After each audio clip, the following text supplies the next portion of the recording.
Vizag steel plant పట్ల కేంద్ర ప్రభుత్వం వివక్ష చూపుతోందా? కేంద్ర ఉక్కు శాఖ మంత్రి కుమారస్వామి ఇచ్చిన మాట నీటి మీద రాతలేనా? కర్ణాటకలోని స్టీల్ ప్లాంట్కు 15,000 కోట్ల రూపాయల కేటాయింపు దేనికి సంకేతం? వైజాగ్ స్టీల్ ప్లాంట్ పునరుద్ధరణ చర్యలు ఎందుకు చేపట్టడం లేదు? ఇక captive mine లేనట్లేనా?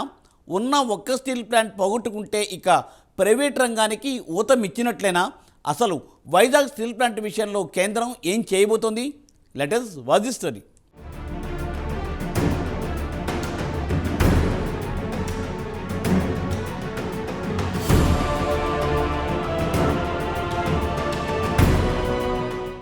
Vizag steel plant ప్రైవేటీకరణను వ్యతిరేకిస్తూ దాదాపు 3 ఏళ్లుగా కార్మికులు ఆందోళన చేస్తున్నారు. అయినా కేంద్ర ప్రభుత్వం లెక్క చేయకుండా ప్రైవేటీకరణ చర్యలకు పూనుకుంటోందని ఆరోపణలు వెల్లువెత్తుతున్నాయి. ఆంధ్రుల హక్కు, విశాఖ ఉక్కు అంటూ ప్రజలు పోరాటం చేసి సాధించుకున్న వైజాగ్ స్టీల్ ప్లాంట్ను ఆదుకునే విషయంలో కేంద్రం వివక్ష చూపుతోందని కార్మిక సంఘాలు ఆరోపిస్తున్నాయి.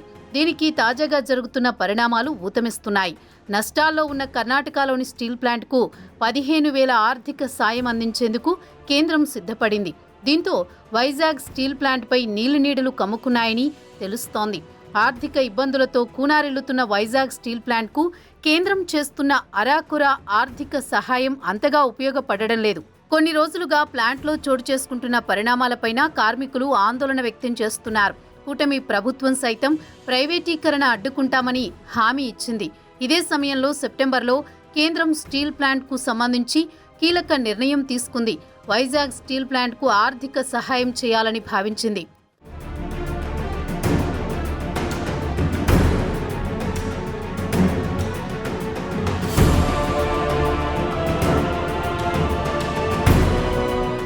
విశాఖ స్టీల్ ప్లాంట్కు 2,500 కోట్లు ఇస్తామని కేంద్ర ఉక్కు మంత్రిత్వ శాఖ ప్రకటించింది. ముందుగా 500 కోట్లు మంజూరు చేసింది. తొలుత విడుదల చేసిన నిధులను కేవలం చట్టబద్ధమైన చెల్లింపులకే వినియోగించాలని షరతు పెట్టింది. ఆ నిధుల వినియోగం బాధ్యత స్టేట్ బ్యాంక్ ఆఫ్ ఇండియాకు అప్పగించింది. స్టీల్ ప్లాంట్లో 3 బ్లాస్ట్ ఫర్నేసులు ఉండగా ముడి పదార్థాల కొరత కారణంగా 2ంటిని మూసేసి ఒక్కదాంట్లోనే ఉత్పత్తి చేస్తున్నారు. నిధులు అందుబాటులోకి వచ్చిన తర్వాత 2 బ్లాస్ట్ ఫర్నేసులను పూర్తిస్థాయిలో నడపాలని ఉక్కు మంత్రిత్వ శాఖ ఆదేశించింది. అందుకు అవసరమైన ముడి పదార్థాలు సరఫరా చేస్తామని హామీ ఇచ్చింది. మరోవైపు అధికంగా ఉన్న ఉద్యోగులను ఇతర కేంద్ర ప్రభుత్వ సంస్థలకు డిప్యూటేషన్పై పంపాలని లేదా వీఆర్ఎస్ ద్వారా తొలగించాలని నిర్ణయించింది. ఆ మేరకు జీతాల భారం తగ్గించుకోవాలని ప్రణాళిక సిద్ధం చేసింది. ఈ పరిణామాల మధ్య తాజాగా కర్ణాటకలోని భద్రావతిలో ఉన్న విశ్వేశ్వరయ్య ఐరన్ అండ్ స్టీల్ ఫ్యాక్టరీని పునరుద్ధరించేందుకు కేంద్ర ప్రభుత్వం 15,000 కోట్లు కేటాయించింది. దీంతో విశాఖ స్టీల్ ప్లాంట్ పునరుద్ధరణపై అనుమానాలు వ్యక్తం చేస్తున్నారు కార్మిక సంఘాలు. కేంద్ర ఉక్కు శాఖ మంత్రి కుమారస్వామి పక్షపాత వైఖరితో తన సొంత రాష్ట్రంలోని స్టీల్ ప్లాంట్కు నిధులు కేటాయించి వైజాగ్ స్టీల్ ప్లాంట్పై నిర్లక్ష్యం వహిస్తున్నారని విపక్షాలు మండిపడుతున్నాయి.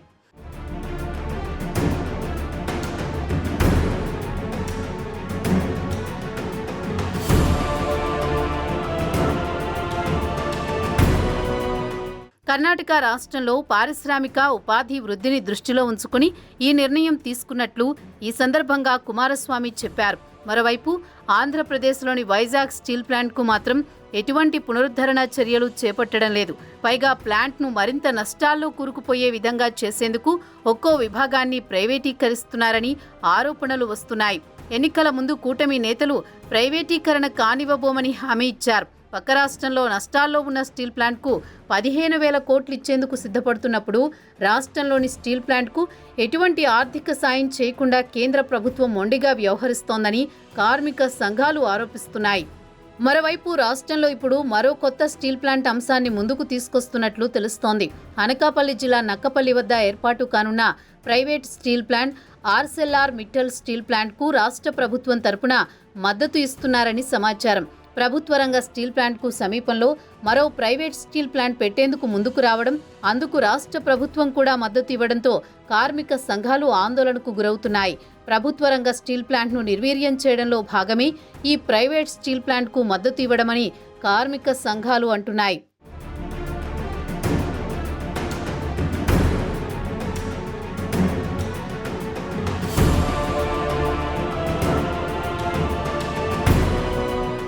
అసలు వైజాగ్ స్టీల్ ప్లాంట్కు ఇప్పటి వరకు క్యాప్టిన్ మైన్ లేదు. వైజాగ్ స్టీల్ ప్లాంట్కు క్యాప్టిన్ మైన్ ఉంటే నష్టాల్లోంచి లాభాల్లోకి వస్తుందని నిపుణులు చెబుతున్నారు. ఈ క్రమంలోనే వైజాగ్ స్టీల్ ప్లాంట్కు క్యాప్టివ్ మైన్స్ కేటాయించాలని 14వ ఆర్థిక సంఘం సిఫార్సు చేసింది. ఇంతవరకు ఆ సిఫార్సును ఏ ప్రభుత్వం పట్టించుకోలేదు. వైజాగ్ స్టీల్ ప్లాంట్కు ముడి ఖనిజం కేటాయించాలని, ముడి ఖనిజం లేకపోవడంతోనే ఆర్థిక ఇబ్బందులు వస్తున్నాయని కార్మిక సంఘాలు కూడా ఎప్పటినుంచో చెబుతున్నాయి. అయినప్పటికీ ప్రభుత్వం పట్టించుకోవడం లేదని, కానీ ఇంకా ఏర్పాటే కాని ప్రైవేట్ స్టీల్ ప్లాంట్కు మాత్రం ముడి ఖనిజం ఇవ్వాలని ఏకంగా కేంద్రాన్ని కోరుతున్నారని కార్మిక సంఘాలు విమర్శిస్తున్నాయి.